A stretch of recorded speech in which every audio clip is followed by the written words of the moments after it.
స్థానిక సంస్థల ఎన్నికల్లో బీసీలకు 42% రిజర్వేషన్లు కల్పిస్తూ ప్రభుత్వం ఇచ్చిన జీవోపై హైకోర్టు స్టే విధించింది. ఇక దీంతో మండల్ కమిషన్ లాంటి ఉద్యమం తెస్తామని ఆర్ కృష్ణయ్య ప్రకటించారు. తీన్మార్ మల్లన్న బంద్కు పిలుపునిస్తామన్నారు. ఇతర నేతలు స్పందించారు. రాజకీయ పార్టీలు ఒకరిపై ఒకరు నిందలేసుకున్నాయి. రేవంత్ రెడ్డి బీసీలను మోసం చేశారని హరీష్ రావు ఆరోపించారు. అసలు బీఆర్ఎస్ చేసిన చట్టం వల్లనే ఈ పరిస్థితి వచ్చిందని బట్టి విక్రమార్క ప్రెస్ మీట్ పెట్టి ఆరోపించారు. ఎవరి రాజకీయం వారిదే. నిజంగా బీసీలు ఏమనుకుంటున్నారు?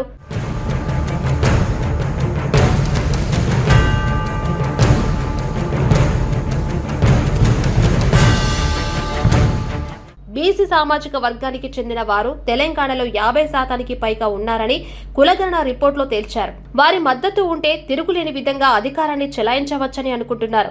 ఎన్నికల ప్రచారంలో బీసీలకు 42% రిజర్వేషన్ల హామీ ఇచ్చిన రేవంత్ దాన్ని అమలు చేసేందుకు ఉన్న మార్గాలని ప్రయత్నించారు. కానీ అలా అమలు చేయడానికి ఉన్న ఒకే ఒక్క మార్గం రాజ్యాంగ సవరణ. అలా చేయాలంటే కేంద్రంలో రాహుల్ ప్రధాని కావాలి. ఇప్పుడు కాలేదు, అందుకే అవకాశం లేదు. కానీ రేవంత్ ఇచ్చిన హామీని ఎలాగోలా అమలు చేయాలని లేని దారులతో ప్రయత్నిస్తూ ఉన్నారు. అది మరింత పీడముడికి కారణమవుతుంది.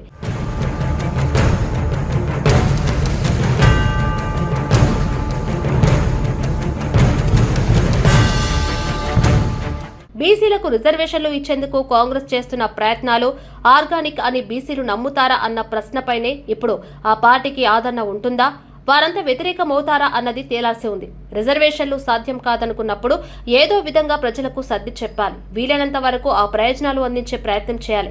కానీ చెల్లని జీవోలతో పోరాటం చేస్తే ప్రయోజనం కష్టం. కాంగ్రెస్ ఇచ్చిన జీవో చెల్లుతుందని కనీస అవగాహన ఉన్న ఒక్కొక్కరు కూడా చెప్పలేరు. స్వయంగా రేవంత్ కూడా బీసీల రిజర్వేషన్లను కేంద్రం అడ్డుకుంటుందని ఆరోపించిన తర్వాత జీవోలతో ఎలా ఇచ్చేస్తారని ప్రజలు అనుకుంటారు. అయితే తమ ప్రయత్నాల్లో చిత్తశుద్ధి ఉందని కాంగ్రెస్ నేతలు గట్టిగా ప్రచారం చేస్తున్నారు. ప్రజలు నమ్ముతారా లేదా అన్న దానిపైనే తదుపరి పరిణామాలు ఉంటాయి.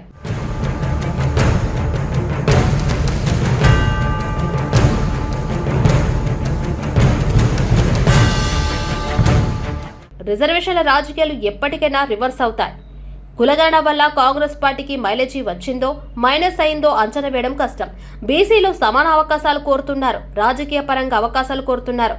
రిజర్వేషన్ల పేరుతో వారిని రెచ్చగొట్టడం మాత్రం రివర్స్ అవుతుంది. కాంగ్రెస్ పార్టీ ఇప్పుడు ఈ అంశాన్ని చాలా పెద్దదిగా చేసుకుంది. ఇక బీసీలు కాంగ్రెస్ ను ఎలా చూస్తారన్నదే ఆ పార్టీకి కీలకం. తేడా వస్తే చాలా నష్టపోవాల్సి కూడా ఉంటుంది.